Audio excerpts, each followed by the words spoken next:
রবিবারের দুপুরে এরকম গরম গরম সাথে একদম নরম নরম মাংস পেলে আর কি চাই বলো তো। আচ্ছা ছাড়ো, বেশি কথা বাড়াবো না, রান্নাটা শুরু করি নাকি।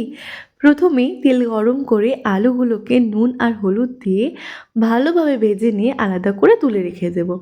এরপরে ওই তেলেই তেজপাতা, শুকনো লঙ্কা, গোটা গরম মশলা, সাদা জিরে ফোড়ন দিয়ে দেবো। ফোড়ন থেকে ভালো গন্ধ ছেড়ে এলেই এর মধ্যে সামান্য একটু চিনি দিয়ে পেঁয়াজগুলোকে দিয়ে ভালোভাবে ভেজে নেব। এরপর দেব পরিমাণ মতো নুন, সাথে টমেটো বাটা। খুব ভালো মতো কষিয়ে নিয়ে এর মধ্যে আমি একে একে মশলাগুলো দিয়ে দেব।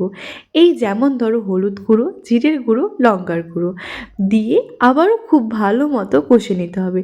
আর কষানো হয়ে গেলে এর মধ্যে আগে থেকেই ম্যারিনেট করে রাখা মাংসটা দিয়ে দেব। তবে আমি এটাকে শুধুমাত্র দই দিয়ে ম্যারিনেট করে রেখেছিলাম।